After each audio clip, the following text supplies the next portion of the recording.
제가 이번 주 다음 주에서 9일 동안 7개의 책을 이제 강의하는데 그 책들 다 큰 책들 이 진행이 됩니다.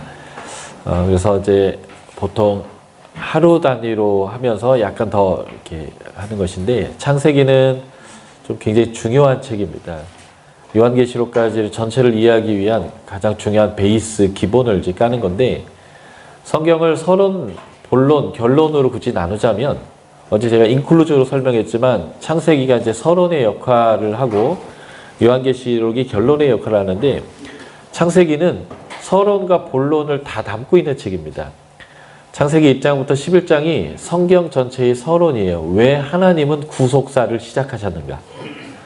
왜 하나님은 하나님의 사람들을 보내서 그리고 예수 그리스도를 보내서 우리 가운데 구원의 길을 여셨는가?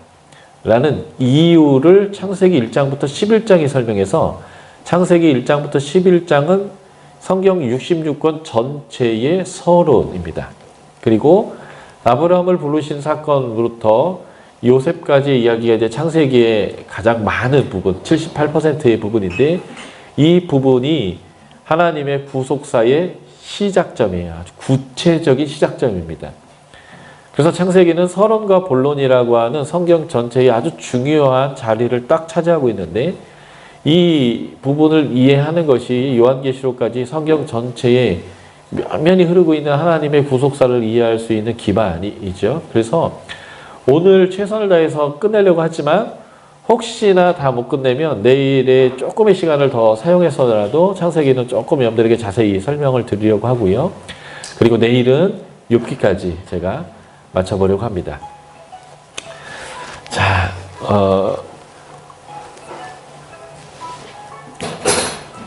저희가 이제 배우는 이 말씀의 학교가 그 전에 여러분들이 말씀을 공부했던 것과 큰 차이가 있다면 원독자의 관점에서 성경을 보는 훈련들을 우리가 이제 한다라고 하는 것인데요. 이 창세기의 원독자는 모세오경 전체의 원독자입니다. 그래서 그 원독자들은 출애굽한 이스라엘 백성들인데 그들은 하나님의 나라를 세우는 일에 참여된 사람입니다. 그렇기 때문에 이들 입장에서의 성경 해석은 예수님이 십자가에 죽으시고 부활하시고 승천하시고 성령을 부어주셔서 그 제자들이 하나님의 나라를 세우고 있는 맥락에 놓여있는 우리와 어떤 면에서는 같은 자리예요. 시대와 그리고 어떤 지역적인 그런 차이는 있을지 모르지만 성경에 하나님의 나라를 세우고 있는 입장에서 보면 이 하나님의 나라의 부름을 받아서 그 나라에 참여하고 있는 모세오경을 읽어야 되는 광야에 있는 독자들이나 지금 우리는 어떤 의미에서는 같은 자리에 있어요. 영적으로. 그래서 굉장히 중요한 의미를 저희가 이제 갖게 되어지는데 이 원독자들은 어제도 말씀드렸지만 가데스 바네아의 정탐 이후에 그 첫 번째 출애굽한 세대들은 가나안에 들어갈 수 없다라고 이제 결정된 그리고 그 다음 세대를 하나님께서 일으키기 위한 40년의 시간 그 시간 안에 놓여있는 사람들이 원독자인데 출애굽기 16장의 만나 사건에서부터 벌써 40년째 해를 다 경험한 사람의 입장에서 글이 기록되고 있다라고 하는 것은 원독자들이 거의 40년 끝쯤에 있다는 거예요. 이것을 다르게 표현하면 이들은 어떤 상황이냐면 전쟁을 수행해야 되는 사람입니다. 40년 광야 생활 동안 이들을 살았는데 이들을 뭐라고 표현할 수 있냐면 아주 적절한 표현이 있는데 불안당이에요. 불안당. 불안당 아세요? 영화도 있었는데 불안당. 안 입을 자이라 땀 한 자를 쓰는 거예요. 땀 안 흘리고 먹고 사는 사람들. 보통 우리는 깍두기, 깡패들을 그렇게 많이 불러요. 남 등쳐먹고 사는 사람들 있잖아요. 정직하게 수고해서 땀을 흘려서 먹고 사는 사람들이 아니라 땀 안 흘리고 남 등쳐가지고 먹고 사는 사람들을 불안당이라고 부르는데 이스라엘 백성들이 바로 그 불안당의 삶을 살았습니다. 왜냐하면 광야에서 땀을 안 흘리고 사는 삶을 살았어요. 왜냐하면 일거리가 없어요. 그리고 무상복지를 받았어요. 먹을 만치 딱 떨어지는. 그래서 아침에 잠깐 그러니까 해가 뜨면 사라지기 때문에 덥지 않을 때에 그날 먹을 만치만 딱 구해오면 그 하루의 그 노동은 끝나는 거예요. 그리고 그들의 삶은 하나님의 구름 덮개 아래서의 삶이었습니다.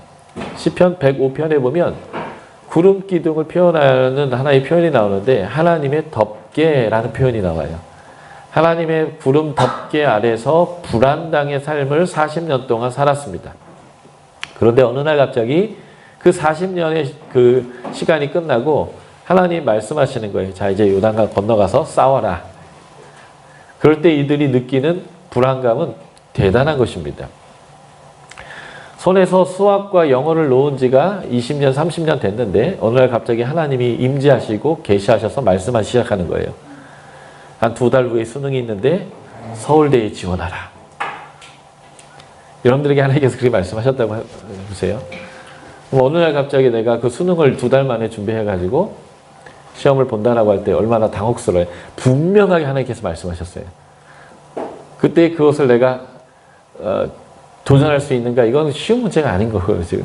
그러니까 이들이 전쟁을 해야 하는 상황에 놓여 있어요. 그런 사람들이 굉장한 불안감이 있겠죠. 그런 사람들이 이제 떠올리는 생각이 있어요. 우리 한번 볼까요? 신명기 9장이요.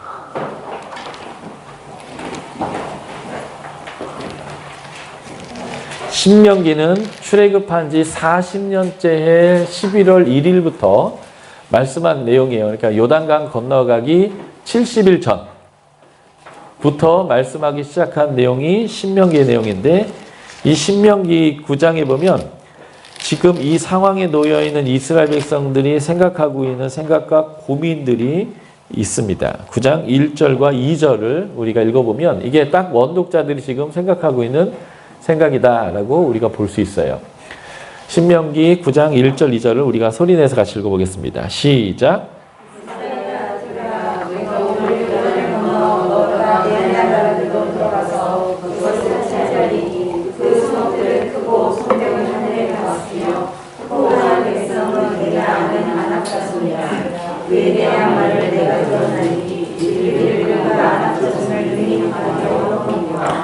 예, 네가 들은 말이 있는데 그 말이 뭐냐면 누가 이 안악자선을 당하리요.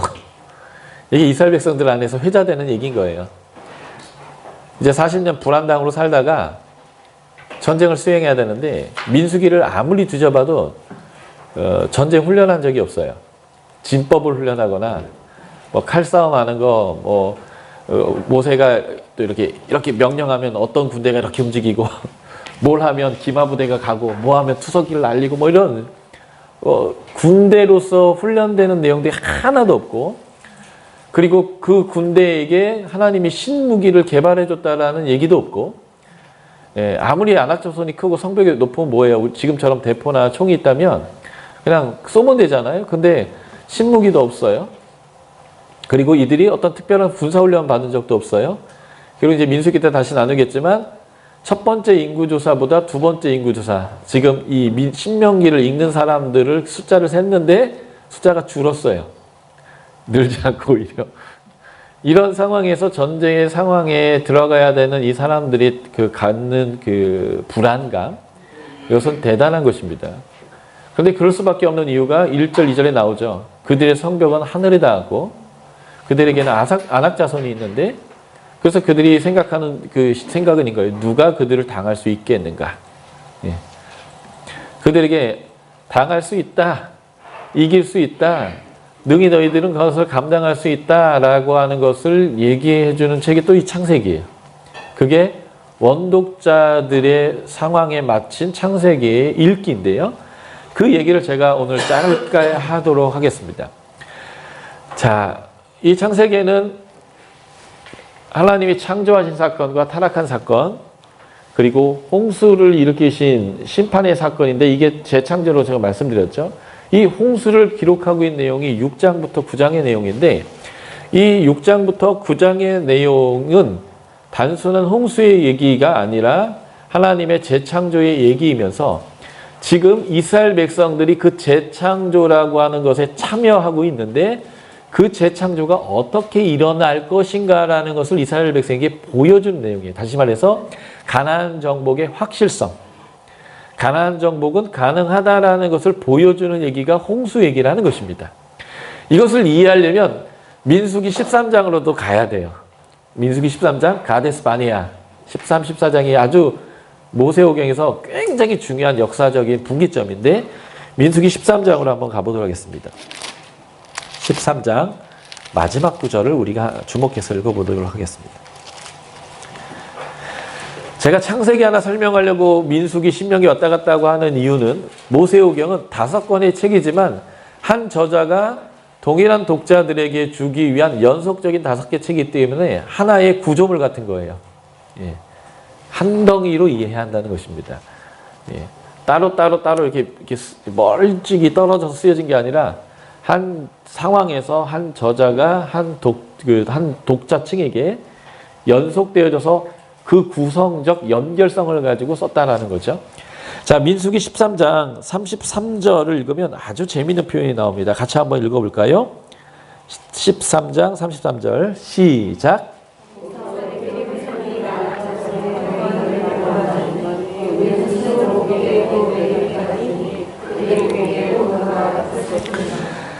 아낙 자손을 누가 능히 당하리오라 했던 그 아낙 자손이 나오는데 그 아낙 자손들이 어떠한 사람들이고 어떤 혈통인가라고 하는 걸 설명하고 있어요. 아낙 자손이 누구의 후손이에요? 네피림의 후손입니다. 근데 이것은 불가능한 사실이에요. 홍수 때에 모든 사람은 죽었고 노아와 셈, 함, 야벳과 그의 아내들 딱 8명은 살아남았어요. 그리고 그들을 통해서 다시 사람들이 번성하기 시작했습니다. 그러니까 노아는 딱 아담처럼 원조예요. 신인류예요. 신인류. 그래서 DNA라고 하는 흐름에 보면 홍수에서 네피림은 싹 다 죽었기 때문에 유전적으로 단절됐단 말이죠. 그런데 어떻게 아낙 자손이 네피림의 후손이 될 수 있겠습니까? 이거는 생물학적인 얘기를 하는 게 아니라 신학적인 얘기를 하는 거예요. 좀 이따 제가 이 도표를 가지고 네피림과 여기에 있는 니므롯 얘기를 하겠는데 네피림, 니므롯, 아낙 자손, 사무엘서에 가면 다윗과 골리앗에 나오는 골리앗의 동생 라흠이 뭐 이런 사람들 있죠. 이게 영적으로 같은 흐름 안에 놓여 있는 사람들이에요. 거인들, 세상에 강한 것들, 하나님의 나라의 백성들에게 믿음을 잃게 하는 것들. 그러나 여호와의 전쟁을 한다면, 여호와의 이름으로 싸운다면 능히 이길 수 있는 세상의 강함에 대한 신학적 표현입니다. 그래서 네피림의 후손이 아낙 자손이 될 수 없어요. 생물학적으로는. 절대로. 그러나 성경은 그렇게 표현하고 있는데 그것이 바로 우리가 연결점을 갖고 지금 이 6장부터 9장에 홍수 사건이 보여주고 있는 의미가 무엇인지를 이해하는 것입니다. 세상에 악이 가득했는데 그 가득한 악의 가장 대표적이 뭐냐면 네피림이에요. 이들은 거인입니다. 이 네피림을 표현하고 있는 이 표현법이 있는데 그 원어가 저 뒤에 나와 있는 용감한 사냥꾼 니므롯에도 표현되는 표현법이에요.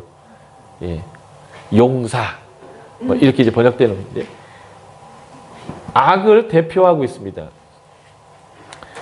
이들을 누가 심판했느냐라는 거예요. 노아가 했을까요? 하나님이 했을까요? 하나님이 하셨습니다. 심판은 하나님의 몫이에요. 그러면 노아는 무엇을 했을까요? 네, 노아는 순종을 했습니다. 이게 하나님 나라의 원칙이고 영적 전쟁 또는 여호와의 전쟁의 방식이에요. 노아가 이들을 해치우는 게 아니고 하나님이 이 악의 존재인 네피림을 제거합니다. 그때 노아는 하나님의 호의의 눈을 받고 그 일에 참여시키는데 노아에게 요청하는 것은 순종입니다. 노아가 하나님으로부터 인간의 수명에 대한 계시를 받는데 인간은 이제는 120년이 수명이 될 거다 이렇게 표현해요. 이것을 실제적인 인간 수명으로 얘기할 것인가 아니면 지금 하나님의 심판이 120년 남았느냐라는 것으로 해석할 거냐 두 가지의 관점이 있는데 저는 심판이 120년 남았다라는 의미로 해석하는 것이 맞다고 생각합니다. 인간의 수명이 120년밖에 되지 않는다라고 말한다라고 한다면 나중에 아브라함은 175세까지 산 것도 문제가 되고, 그리고 우리가 지금 과학이 발전하면서 병을 극복해 가고 있고 지금 장수의 시대가 오고 있는데 이것은 또 다른 바벨탑이 될 수밖에 없는 거예요. 이렇게 되면 여러분들이 건강하게 살다가 120년을 넘어가면 하나님의 뜻을 어기게 되기 때문에 적당히 건강하셔야 돼요. 그리고 120년 넘어가면 자살을 하시는 게 차라리 날지도 몰라요. 그런 의미가 아니라는 거예요. 그래서 노아의 말씀하셨을 때 인간은 120년 후에 심판을 당할 거다라는 의미로 이제 120년을 이제 봐야 하는데, 다시 말해서 노아가 방주를 만드는 기간은 맥시멈 120년 정도다라는 것을 보게 됩니다. 한 사람이 순종할 수 있는 그 순종의 시간으로는 굉장히 긴 시간이죠. 그리고 노아가 이 120여 년 동안 방주를 만들 때에 그 방주를 만들기 시작하는 시점은 셈, 함, 야벳이 태어나지 않는 시점이에요. 노아가 방주를 20년 정도 만들었을 때에 이제 셈, 함, 야벳이 태어나기 시작합니다. 그런데 애들이 태어났다고 해서 1살, 2살 때부터 그 험한 일, 큰 나무를 베고 그것을 끌어다가 쪼개서 그것으로 배를 만드는 일을 참여를 못할 거잖아요. 그러니까 이 아이들이 그래도 15살, 우리나라로 얘기하면 북계 괴뢰군들이 무서워서 쳐들어올 수 없도록 하는 우리나라의 방패막이 중2 나이가 돼야 돼요.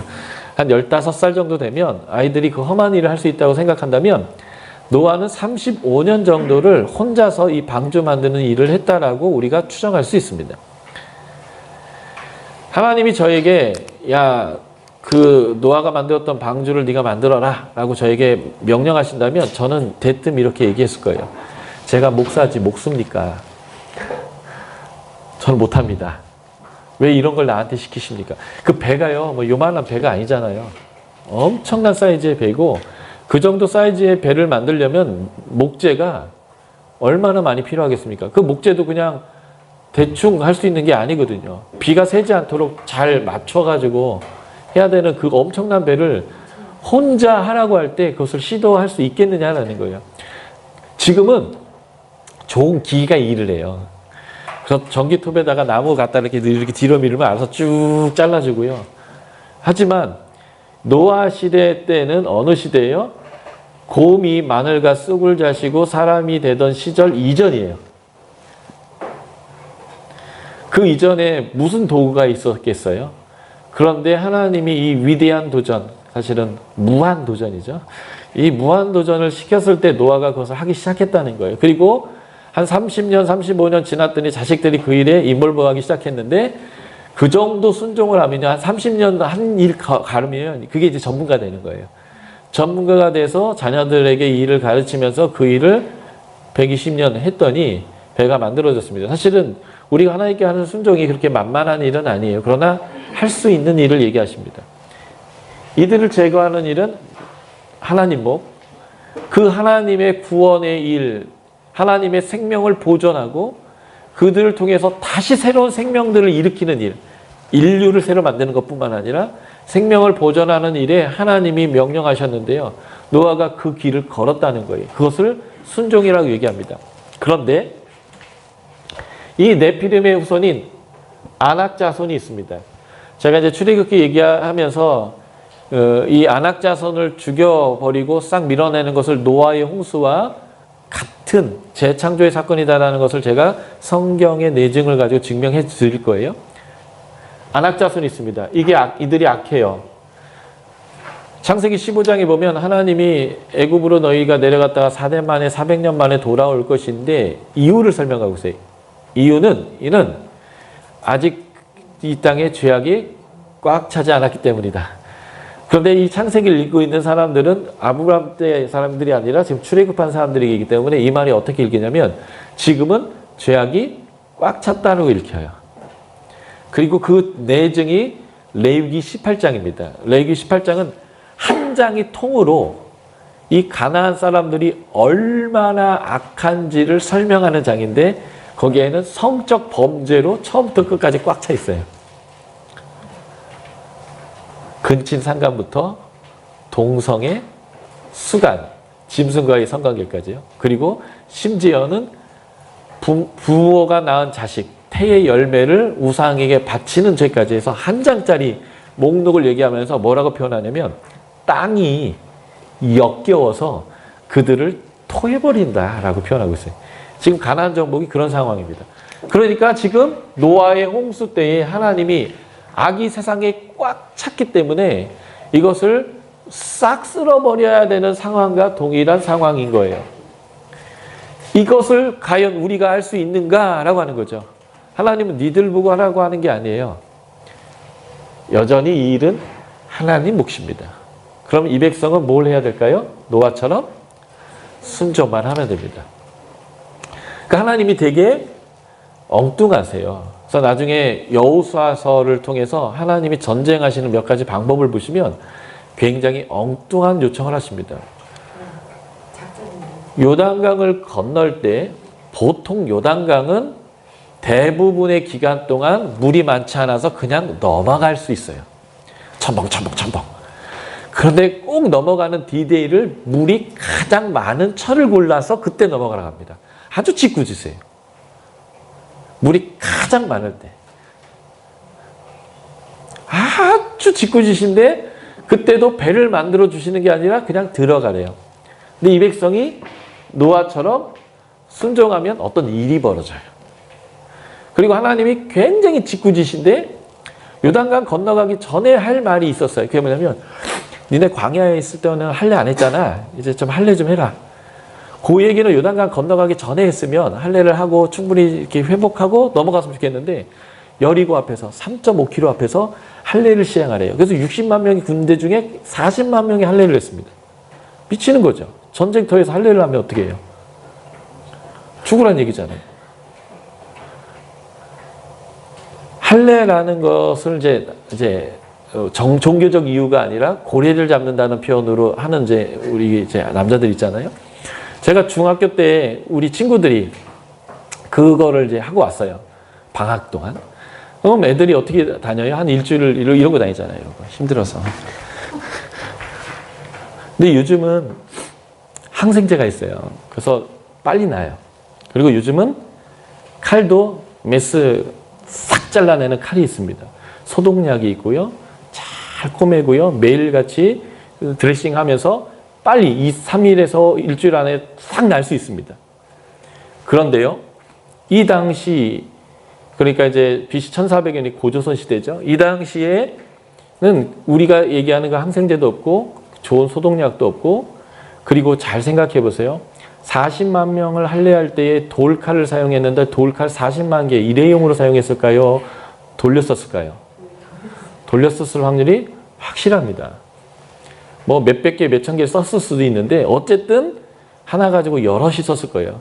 지금처럼 뭐 소독약, 알코올에 담가서 다시 해서 뭐 이거 없었을 수 있어요.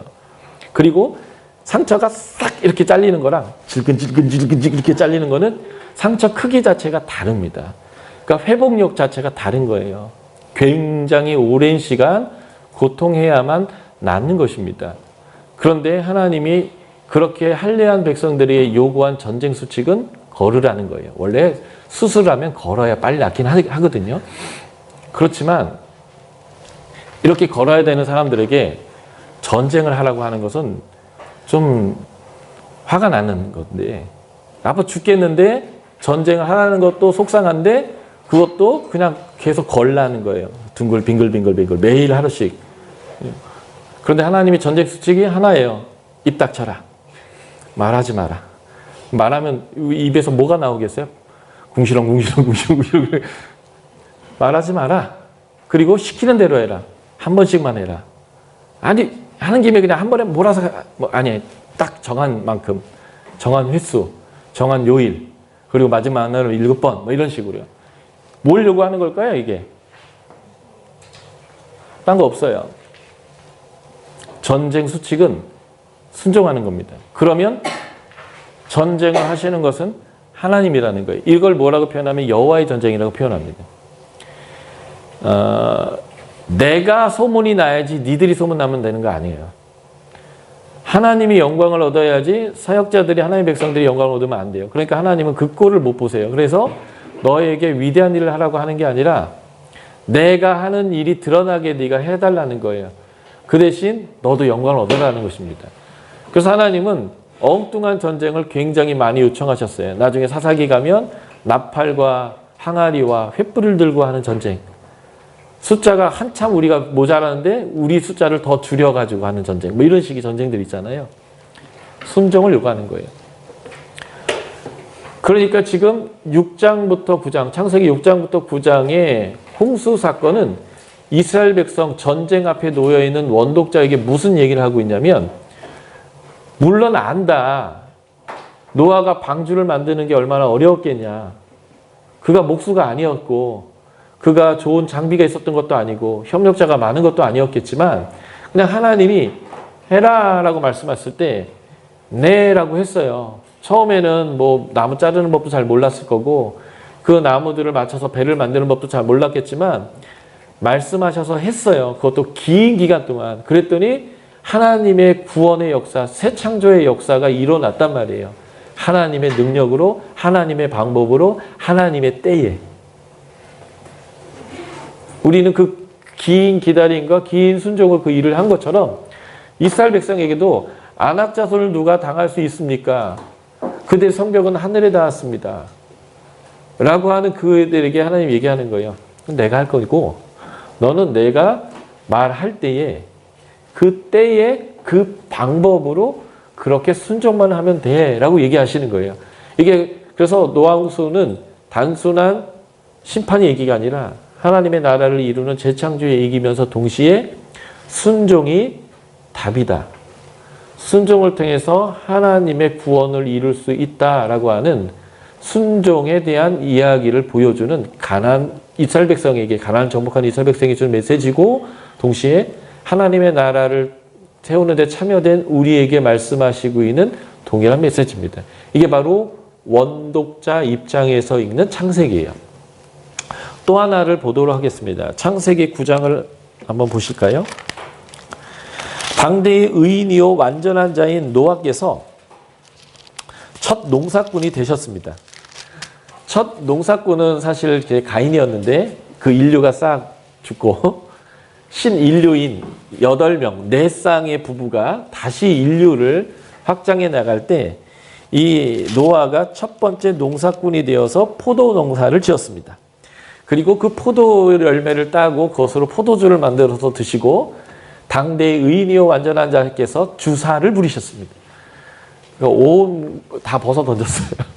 그리고 주무시고 있는데 그의 아들 함이 와서 아버지의 그 벗은 모습을 보고 형제들에게 알렸습니다.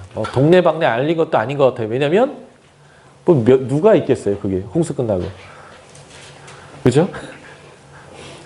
그런데 알렸는데 잠을 깨고 일어난 아버지께서 그걸 알고서 그 자식놈을 저주를 해버렸습니다. 당대의 의인이요 완전한 자가 술 취하시고 주사 부린 다음에 일어나가지고는 자식을 저주했어요. 이게 참 이상한 얘기죠. 이 본문이 과연 어버이 주일날 부모에게 효도하라, 효도하지 않으면 저주받는다라는 메시지인가? 아니면 하나님이 이스라엘 원독자에게 다른 메시지로 이것을 말씀하고 있는가를 봐야 한다는 것입니다. 그래서 9장을 한번 보실게요. 9장 18절부터 29절까지가 이 문맥으로 되어져 있는데, 자 18절에 보면 방주에서 나온 노아의 아들들은 셈과 함과 야벳이며, 그 다음에 아주 중요한 표현이 나옵니다. 함은 가나안의 아버지더라. 지금 이 문맥인 9장 18절부터 29절까지는 여러분들이 신중하게 이 본문을 보시면 아버지의 벌거벗은 것을 보고 나아가서 알린 것이 함임에도 불구하고 저주를 함이 받고 있지 않다는 것을 발견해야 합니다. 우리는 함이 받는 걸로 알고 있잖아요. 저주를 누가 받았냐면 가나안이 받았습니다. 그래서 가나안을 얘기할 때마다 함을 얘기할 때마다 가나안의 아비 함이라고 표현하고 저주는 가나안이 받습니다. 자 22절도 보세요. 가나안의 아버지 함이 이렇게. 그러니까 지금 함을 강조하고 있는 게 아니라 계속 가나안을 강조하고 있고, 25절 저주받는 내용 보세요. 가나안은 저주를 받아. 이렇게 돼 있어요. 26절을 보세요. 26절 중반에 보면 가나안은 셈의 종이 되고 27절 중반에 보면 가나안은 그의 종이 되게 하시기를 원하노라. 그러니까 저주는 다 가나안이 받고 있어요. 그리고 함을 설명할 때마다 가나안의 아비 함이라고 표현하고 있다는 말입니다. 그러니까 지금 여기서 얘기하고 있는 핵심은 아버지의 수치를 가려줘야지 퍼뜨리면 안 돼라고 하는 핵심 메시지보다는 가나안이 저주를 받았다는 거예요. 가나안. 이게 바로 이스라엘 백성이 전쟁을 하고 진멸해야 될 사람들입니다. 그런데 이들은 이미 노아 시대 때에 하나님 나라를 다시 만들 그때부터 셈의 종이 되게 되어 있고 저주를 받았습니다.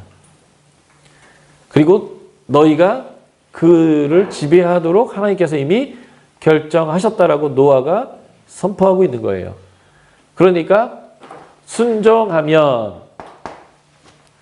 하나님이 네피림을 제거했듯이 안악자손을 제거하고 그 죄악을 제거할 것이고, 이미 하나님은 어떤 결정을 내렸냐면 가나안을 너희의 종이 되게 하고 가나안을 너희가 지배하도록 결정했다. 그러니까 너희가 그 가나안을 정복하는 것을 주저할 필요가 없고 누가 이 안악자손을 당하리요 라고 말할 이유가 없다라고 창세기를 통하여서 하나님이 이 백성들에게 가나안 정복의 확실성, 그러니까 너희는 순종만 하면 된다라는 것을 보여주는 얘기예요. 그게 6장과 9장에 나오는 이 작은 두 개의 에피소드를 통해서 보여주는 아주 중요한 메시지입니다. 이런 것들이 바로 원독자적 입장에서 읽는 성경 읽기예요. 창세기를 기록했을 때 하나님은 홍수 얘기를 해도 옛날에 무슨 일이 언제 어떻게 이루어졌는지에 대한 팩트 자체를 역사로 기록하려고 하는 것이 아니라 어떠한 문제와 상황 가운데 놓여 있는 자들에게 해답을 주고 믿음을 주고 하나님과 함께 동행할 수 있도록 그들에게 하나님의 뜻을 전달하기 위한 기록으로서의 창세기를 기록하기 때문에 실제 어떤 사건이 일어난 것은 사실이지만 그 사실을 통해서 전하려고 하는 메시지는 원독자의 필요에 맞는 메시지를 전하고 있다는 것이죠. 그래서 그러한 성경 읽기, 원독자적 성경 읽기를 하는 것을 여러분들이 이제 요한계시록까지 이 DBS를 하면서 강의를 통해서 계속적으로 힌트를 받으실 건데 그런 것들을 여러분들이 좀 잘 기억하시는 것이 필요합니다. 네, 질문하시죠. 여기서 지금 하나님으로서 결정을 하신 거잖아요. 근데 하나님은 선하신 하나님이시잖아요. 네. 근데 노아가 자기 아들한테 화냈을 때 노아를 이해하지 못해서 아들을 화낸 게 아닐까요? 그게 팩트일 수도 있어요. 그리고 함이 저주를 받았다고 할지라도 이제 여기 족보 10장의 족보를 보면 함의 자식들이 번성하고 충만하고 많은 땅을 차지하고 계속적으로 하나님의 복을 누리고 있습니다.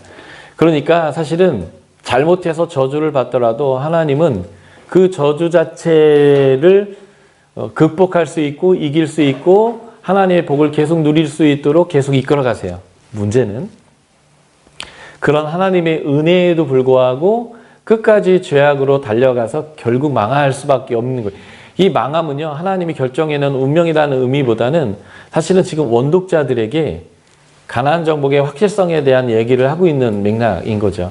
이게 이제 하나님의 주권과 섭리를 이해할 필요가 있는 거예요. 여러분들이 이제 구약을 계속 공부하시다 보면요, 하나님이 계속 저주를 하세요. 심판하겠다고 으름장을 놓습니다. 여러분들 자녀들에게 가끔 그런 얘기 하거든요. 너 계속 이렇게 하면 용돈 깎을 거야. 너 계속 이렇게 하면 혼낼 거야. 너 계속 이렇게 하면 타임아웃 시킬 거야. 너 계속 이렇게 하면 친구들하고 노는 거 못 나가게, 오늘은 못 나가게 할 거야. 심지어는 너 맞는다. 라고 부모가 계속 으름장을 놓는 것 자체는 꼭 용돈을 빼앗고 때리고 싶다라는 의미가 아니라 그런 일이 벌어지지 말라라고 하는 의미의 내용이 굉장히 많은데 구약 성경 안에 그런 하나님의 메시지가 굉장히 많습니다. 그런데 결국 원독자들에게는 하나님이 그들에게 이렇게 경고하고 이것을 이렇게 하면 안 된다고 말했음에도 불구하고 그들이 그 상황까지 이미 온 상황에서 결국 이 하나님의 결정은 지금 성취되어야만 한다라는 메시지를 원독자에게 주고 있다라고 하는 이 저자의 의도, 하나님의 의도가 이렇게 표현됐다라고 하는 부분들을 받아들이는 것이 굉장히 중요합니다. 그러니까 나중에 이제 열왕기 보면요, 하나님이 심판을 얘기할 때 그 사람한테 안 하고 네 아들 때 하겠다, 4대 후에 하겠다, 계속 이런 식으로 나오세요. 이게 무슨 얘기냐면 돌이킬 수 있는 기회를 주겠다 이런 얘기입니다. 예. 제가 말을 했던 거는 네. 노아가 포도주 마시고 취하여 장막 안에서 벌거벗으면서 이거를 그 형제 중에 한 명은 좀 안 좋은 눈으로 봤잖아요. 아빠를 좀 안 좋게 시체에서 벌거벗고. 근데 사실은 어떻게 보면 노아는 이제 모든 것을 다 하고 나서 땅에서 소선을 받아서 그거 열매를 먹고 정말 너무 기쁘고 막 감사한 마음으로 이렇게 했을 수 있는데 아들의 눈에는 그래서 아빠가 그게 기분이 나빴을 수도 있어요. 그러니까 이제 본문을 보실 때 안 좋은 것으로 봤다라고 하는 것의 관찰을 뭘로 하셨는지 잘 모르겠지만 형제들에게 고하니라 딱 이렇게만 돼 있어요. 네. 그러니까 이제 벌써 내 마음에 함에 대한 편견이 있는 거거든요. 그냥 나가서 형제들에게 고하니라 딱 요거가 끝이에요. 그리고 형제들은 들어가서 보지 않고 들어가서 아버지의 수치를 덮었다. 이게 이제 이야기의 끝이고 아주 단순한 이야기입니다. 근데 이제 이야기에 우리는 설교를 많이 들고 목사님들 소설을 많이 들었거든요. 그래서 그 목사님들이 이미 갖고 있는 해석과 소설 안에서 우리는 함에 대한 굉장히 부정적인 이미지를 갖고 지금 이걸 보기 때문에, 그래서 여러분들이 이제 나중에 성경 읽을 때 정확히 읽는 것들을 훈련을, 제가 어제 처음 말씀드렸잖아요. 강사의 말을 다 믿지 말라고. 강사도 본문의 근거에서 어떤 해석을 하는데 정말 성경에 그렇게 써 있느냐라는 것을 여러분들이, 그래서 노트 필기도 중요하지만 계속 뒤적이면서 저 사람이 소설을 쓰고 있는가 아니면 성경의 근거에서 가능한 해석을 하고 있는가를 좀 보십시오. 제가 이제 처음 말씀드렸는 건데, 목사님들이 악한 의도로 그렇게 하신 적은 한 번도 없어요. 여러분들에게 가장 좋은 삶의, 하나님 백성의 삶의 모습을 보여주기 위해서 해석할 때에 좀 멀리 상상을 하시는 분과 본문에 충실해서 어느 정도의 상상의 나래를 펴시는 그 차이가 좀 있는 거죠. 어쨌든 저자의 의도, 원독자에게 하나님의 계시를 받은 저자가 전달하려고 했던 메시지가 무엇이냐, 이것을 찾고 읽어 나가는 방식의 성경 읽기를 하는 것이 이 귀납자 성경 연구에서 여러분들이 계속 배워야 되는 방식이다라는 것을 이제 말씀드렸습니다. 자, 창조 언약을 제가 어제 자세히 설명드렸고요. 이 창조가 깨어진 것, 이게 바로 안식이 사라진 거예요. 하나님 창조 목적은 안식에 있는데 안식이 깨어진 것을 보여준 대표적인 양상이 뭐냐면 사람이 사람을 죽이더라는 거예요. 사람이 사람의 것을 빼앗기 위해서, 목숨을 빼앗은 것도 죄지만 빼앗기 위해서 그의 명예를 빼앗고 그의 재산을 빼앗고 그의 아내를 빼앗고 싶어서 그 사람을 해야 하는 거예요. 그러니까 안식이 사라졌단 말이에요. 하나님의 자녀이고 하나님의 형상이고 주권자를 해야 하는 범죄들이 계속 일어났다는 거예요. 그래서 하나님이 그 안식을 되돌리기 위해서 처음으로 되돌아간 사건이 40일 동안 비가 와서 창세기 1장 2절로 되돌린 사건이라면 다시 성령의 바람이 불어서 루하흐를 불게 하셔서 다시 그것을 말리시고 다시 하나님의 창조 질서, 틀을 짜고 생명을 가득 채우는 일을 다시 하셨다는 거예요. 그리고 아담과 언약을 맺은 것처럼 노아와 언약을 맺었고, 그래서 노아가 생육하고 번성하는 거예요. 그가 농사가 되는 거예요. 그래서 하나님의 생명이 세상 가운데 가득 찼는데 어떤 일이 다시 벌어졌냐면 죄악이 벌어졌습니다. 그게 뭐냐면 타락을 했을 때 족보가 나오는데 이게 이제 4장의 족보예요.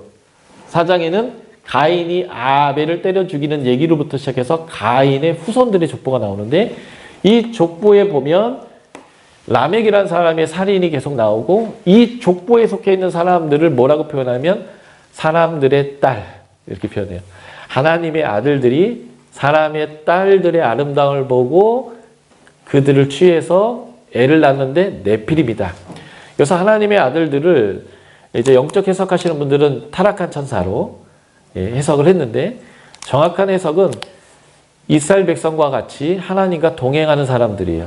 그 사람들을 어떻게 보면 아담부터 노아까지 연결되는 하나님과 동행했던 사람들, 여호와의 이름을 불렀던 사람들, 제단을 쌓았던 사람들인데 그들이 하나님을 모르는 사람들과 결혼관계를 했더니 어떻게 되니까 타락했다라는 거예요. 그래서 신명기 7장에 보면 이스라엘 백성이 가나안 정복할 때에 진멸하고 그 땅의 아들과 딸들에게 네 아들과 딸을 주지 마라 라고 하는 메시지와 이 하나님의 아들과 사람의 딸들의 결혼이 물려 있어요. 그래서 이 족보의 끝이 뭐냐면 결국 거인 네피림이고 세상에 강한 존재들이, 그러니까 세상에 죄악이 꽉 찼습니다. 그런데 하나님은 하나님과 동행하는 사람들, 그 족보가 5장에 나오는 아담, 셋으로 시작해서 노아까지 연결되는 족보예요. 이 족보의 끝은 노아입니다. 그래서 이 족보 안에 이제 하나님과 동행했던 에녹도 있고요. 이들과 함께 동행하면서 하나님은 하나님의 사랑과 함께 하나님의 나라를 다시 만드는 일을 하셨다는 거죠. 그런데 하나님이 재창조하셨어도 이 패턴이 다시 가더라는 거예요. 그래서 10장에 셈, 함, 야벳의 족보가 나오는데 이 셈, 함, 야벳의 족보를 싸고 있는 내용이 뭐냐면 방금 우리가 읽었던 9장 18절부터 10장의 마지막 절인데 9장 19절 보세요. 노아의 이 세 아들로부터 사람들이 온 땅에 퍼지니라. 그러니까 하나님이 생육하고 번성하라고 노아와 언약을 맺었는데 그 언약이 이루어졌다 이렇게 되는 거고요. 10장의 마지막 구절 보세요. 이들은 그 백성들의 족보에 따르면 노아 자손의 족속들이며 홍수의 이들에게서 그 땅의 백성들이 나뉘었다. 인클루지오인데 9장 19절부터 20장까지는 하나님의 축복으로 모든 인류가 다시 만들어졌다 이 얘기예요. 그리고 10장에 이 야벳의 족보, 함의 족보, 셈의 족보가 나는데 그 각 족보의 끝부분이요. 10장 5절이 야벳 족보의 끝인데 이들로부터 여러 나라 백성으로 나뉘었고 각기 언어와 종족과 나라대로 바닷가에 머물렀다. 함의 족보의 끝부분이 20절인데 이들은 함의 자손이라 각기 족속과 언어와 지방과 나라대로였더라. 이렇게 돼 있고요. 31절이 셈의 족보의 끝인데 똑같이 돼 있어요. 그러니까 5번이나 뭘 반복하고 있냐면 하나님이 생육하고 번성하라는 축복을 해주셨는데 그 복대로 셈, 함, 야벳을 통해서 모든 민족이 나왔다. 그러니까 하나님은 약속을 지킨 거예요. 문제는 이 10장의 함의 족보에 있는데 이 함의 족보에 속해 있는 사람 중에 하나인 니므롯이라는 사람이 신할 땅으로 이동하게 되는데 바로 그 신할 땅에 세워진 건물이 있어요. 그게 11장에 나온 바벨탑인 거예요. 그들이 하나님을 대적한 것입니다. 한마음 한뜻돼서 우리가 하나님을 대적하자라고 했다라는 거예요. 그러니까 하나님이 이들의 이거와 같은 패턴이죠. 족보, 타락의 족보. 하나님은 하나님과 동행할 수 있는 이 족보 안에서 하나님의 사람을 찾아냈습니다. 그래서 10대와 10대의 족보의 마지막이 노아와 아브라함인데 그 의인, 하나님과 동행할 수 있는 그 사람과 하나님이 다시 하나님 나라를 세우기를 시작하더라는 거예요. 제가 이렇게 그려냈지만 결국 2개의 족보가 늘 가는 거예요. 인류 역사에서는 하나님을 떠나서 죄악으로 하나님을 대적하는 족보들이 쭉 있고 하나님과 동행하고 하나님과 함께하는 족보가 쭉 있는데 바로 그 하나님과 동행할 수 있는 사람들, 순종할 수 있는 사람들, 여호와의 이름을 부르는 사람들, 단을 쌓는 사람들. 그래서 아브라함과 이삭과 야곱의 삶을 보면요. 가는 곳마다 단을 쌓았다. 여호와의 이름을 불렀다. 이렇게 나오거든요. 이게 이제 원독자의 정체성이고 우리의 정체성이에요. 그런 사람들을 통해서 하나님의 구원의 역사와 구원의 일들을 계속 진행하더라. 이게 이제 굉장히 중요한 창세기 맥락이고요. 이 족보 라인이 바로 원독자의 정체성이에요. 아, 우리는 원래부터 하나님과 친했구나. 하나님을 이름을 불렀구나. 그분에게 단을 쌓았구나. 그분과 동행했구나. 그런데 이제 여기로 가면 아브라함과 이삭과 야곱과 하나님이 계속 언약을 맺어주세요. 계속 언약 맺자는 거예요. 그 계속 맺은 언약의 결과가 지금 큰 민족이고 계속 언약 맺은 그 결과가 지금 출애굽이고 그 하나님이 약속해 주신 게 있는데 땅이에요. 그 땅을 지금 차지하러 가는 거예요. 그런데 이들이 이거 안 될 것 같아요 하고 거절하니까 하나님이 아니야, 할 수 있어 라고 다음 세대들에게 계속 말씀해주고 있는 내용들이 바로 이 내용이다 라고 하는 것을 이제 우리가 보는 거죠. 그래서 우리가 이제 요 아브라함과 이삭과 야곱의 언약을 보는 거예요. 이게 아주 중요한 맥락이다 라는 것입니다. 하나님이 복을 주셔서 생육하고 번성하게 하고 농사도 이루어졌지만 의도적으로 죄를 졌다는 거예요. 성과 대를 쌓아 하늘에 닿게 하고 우리의 이름을 내고 온 지면에 흩어짐을 면하자, 이런 건데, 어떤 트라우마가 있어요, 어떤 사람에게. 그러면 비슷한 것만 봐도 놀라는 거죠. 우리 속담에 자라보고 놀란 것은 뭐 보고도 놀란다고 해요? 소뚜껑 보고 놀란다. 이게 트라우마예요. 근데 이 사람들이 비만 오면 그 트라우마가 생기는 거죠. 그래서 하나님이 언약을 할 때 기가 막힌 언약을 하신 거예요. 비가 오면 무지개가 뜨게 해서. 아, 걱정 안 해도 되지. 걱정 안 해도 되지라고 안심하도록 했음에도 불구하고 이 사람들은, 야, 하나님 이제 비 많이 내려도 우리 흩어짐을 면하자. 높이 쌓자. 비가 와도 잠기지 않게 하자. 쫙 쌓아 올려갖고 하나님 똥꼬까지 한번 찔러보자 하고 이들이 하나 돼서 하나님 앞에 대적하니까 하나님이 이렇게 찾아와서 보시다가 이거 안 되겠네 해서 언약대로, 이렇게 심하게 심판을 안 하겠다고 했기 때문에 언약대로 이들을 나눠버렸다는 거예요. 그래서 하나님의 벌이 언어를 나누고 그들을 흩어버렸는데, 흩어버린 이유는 하나 돼서 대적하지 못하도록. 그런데 이 사건을 뒤집는 사건이 있는데 바로 이게 12장에 아브라함을 부르신 사건이라는 거예요. 이걸 기억해 보세요. 우리가 안전의 기반을 스스로, 하나님이 안전의 기반이 되어야 하는데, 나의 안전이 하나님이 보장해 줘야 되는데, 우리가 그 안전의 기반이 되고 우리 스스로 우리의 이름을 높이고, 그리고 하나님이 우리에게 어떤 심판을 내려도 우리는 흩어지지 않을 거야 라고 하는 이것을 뒤집는 사건이 아브라함을 부르는 사건이에요. 그래서 하나님이 이런 거죠. 너의 고향, 친척, 아비집을 떠나. 이게 뭐냐면 안전의 기반을 제거하라는 거예요. 내가 네 안전의 기반이 되겠다는 거죠. 지금은 치안이 잘 돼 있어요. 그래서 아버지 집을 떠나서 내 직장을 따라 어디에 가도 사는데 문제가 없습니다. 그런데 고대는 힘센 놈이 약한 놈 거 뺏은 거, 그게 정의였어요. 아브라함이 BC 2000년대 사람이잖아요. 우리나라 고조선 시대인데 특별히 곰이 사람 되던 시절이요. 함무라비 법전이라는 게 BC 18세기이거든요. 함무라비 법전도 훨씬 이전의 상태예요. 그러니 무슨 치안이 있었겠어요. 나를 보호할 수 있는 것은요, 우리 가족이고요, 우리의 마을이고요, 우리 혈족인 거예요. 거기를 떠난다라고 하는 거는요, 먹고 살 길이 없는 거예요. 지금은 지식사회이기 때문에 어디 가든 먹고 살 수 있어요. 기술이 있으면, 지식이 있으면. 옛날에는요, 무조건 땅을 기반한 사회였고, 무조건 자신들의 가족이 갖고 있는 직업이 내 직업이었습니다. 거기를 떠난다라는 것은요, 죽는 거예요. 그런데 내 스스로 거기를 떠난다? 할 수 없는 일이에요. 그런데 하나님이 얘기하는 겁니다. 네 안전의 기반을 허물고 떠나가라. 내가 네 안전의 기반이 되어주겠다. 네가 네 이름을 내는 것이 아니라 내가 내 이름을 창대케 해주겠다. 그리고 내가 너를 책임지겠다. 너를 축복하는 자를 축복하고 너를 저주하는 자를 저주하겠다. 이건 정확히 바벨탑 사건을 뒤집는 사건이에요. 그런데 이 아브라함을 불러서 이스라엘 민족을 만들어내는 이 사건이 어떤 의미냐라는 것을 보여주는 메시지가 있는데, 이게 신명기 32장입니다. 함께 볼까요? 왜 하나님이 바벨탑 사건을 통해서 이 사람들을 다 나뉘었는가라는 것을 보여주는 거죠.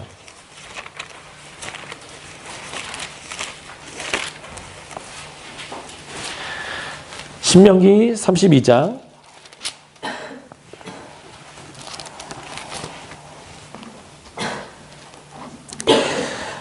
8절부터 12절까지를 읽을 건데요.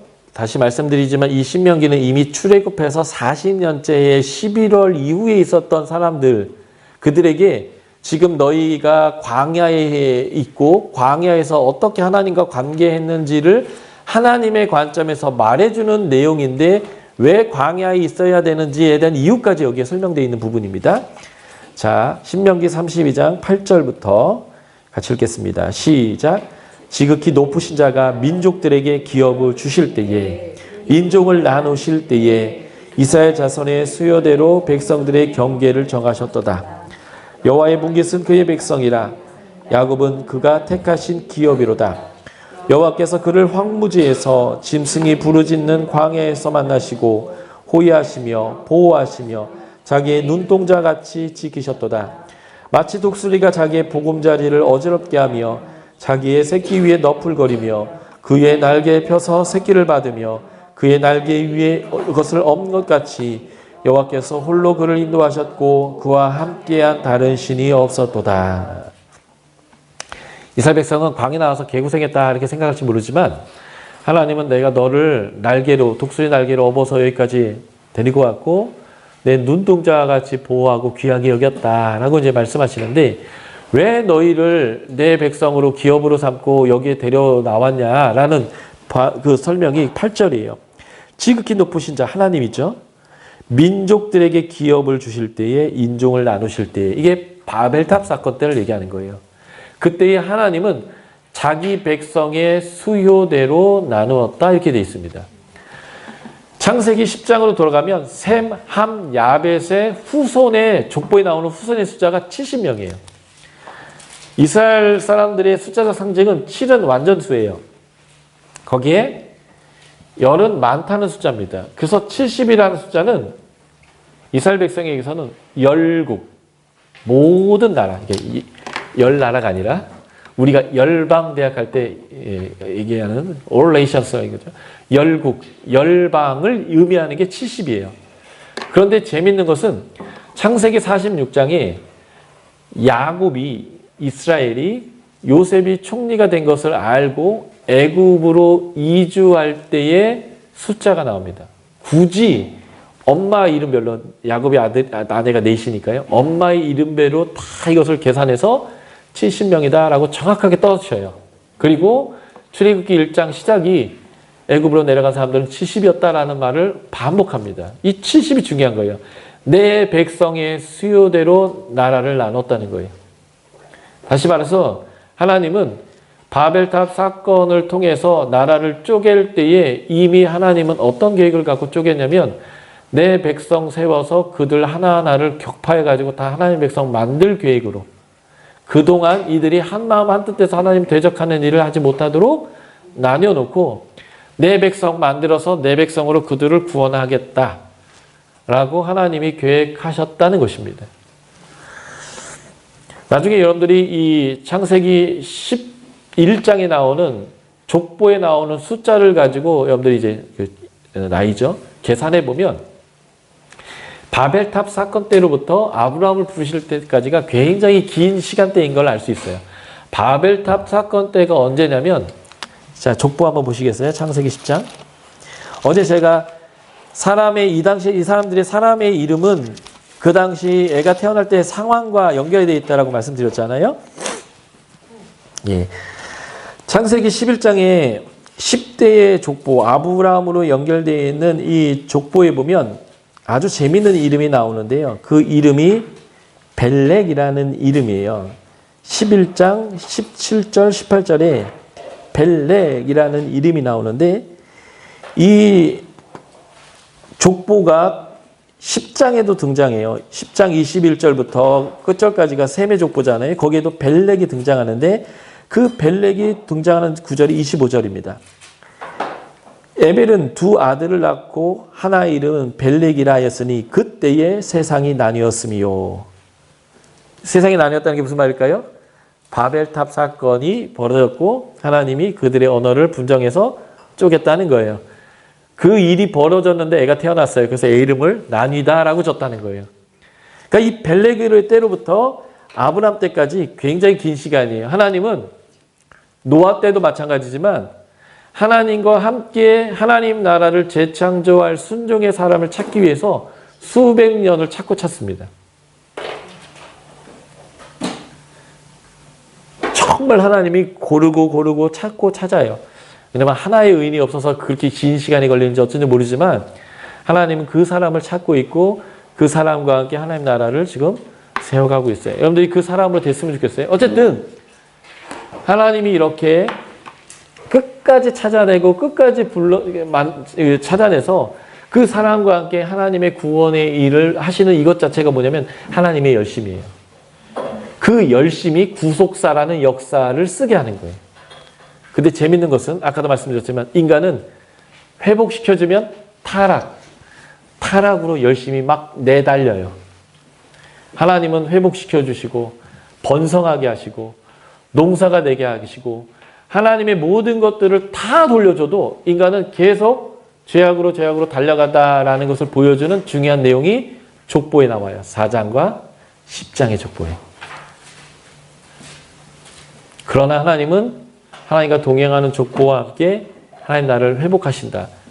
그게 지금도 마찬가지인 거예요. 지금은 혈통으로 그게 이루어지는 게 아니라 아브라함처럼 믿으면 아브라함의 자손인 우리 믿음의 사람들이 바로 그 아브라함의 혈통인데 그 믿음의 사람들과 함께 동행하면서 그 하나님 나라의 구원의 역사를 지금 하나님이 쓰시는 거죠. 지금 우리가 그 구속사의 한복판에 놓여 있는 것입니다. 그래서 창세기 11장까지가 성경의 서론인데 이 서론은 왜 하나님이 아브라함을 부르시고 이스라엘 민족을 만들어내시고 그 민족을 통해서 온 인류를 구원하시려고 하는 이 구원의 역사를 시작해야만 했는가? 끝까지 사랑해줬지만 계속 죄악으로 달려가더라 라는 거예요. 그래서 하나님은 포기하시지 않고 그 구원의 역사를 계속 쓰기 위해서 한 사람을 택해서 한 민족을 만들고 그 민족을 통해서 모든 민족들이 하나님에게 돌아오도록 하는 하나님의 구원의 역사를 시작했다. 이게 이제 창세기 12장이고 그래서 창세기 12장부터 유다서까지가 성경의 구속사가 쓰여지고 하는 본론이 되고 요한계시록은 그 본론을 포함하면서 결론까지를 가져가는 성경의 결론이 되는 거예요. 그래서 이 창세기 1장부터 11장이 그래서 서론이다. 왜 하나님이 구속사를 시작하는가? 왜 이스라엘을 택했는가? 그러니까 원독자에게는 왜 우리가 광야에 있는가에 대한 이유가 되고 지금 우리는 왜 하나님이 구속사를 써서 나를 하나님 백성 삼아서 제자의 삶으로 선교적 삶으로 우리를 불렀는가에 대한 서론적 설명이 창세기 1장부터 11장이 된다. 그래서 1장부터 2장은 우리가 완수해야 될 하나님의 나라의 모습이 뭔지에 대한 모델링으로 설명해 주신 거고 3장부터 11장은 야 이러니까 하나님이 나를 부르셨구나. 이러니까 아브라함을 부르셨구나. 이러니까 하나님이 구원을 하시려고 애썼구나 라는 것을 보여주는 구속사의 필요성에 대한 서론이었다라는 것입니다.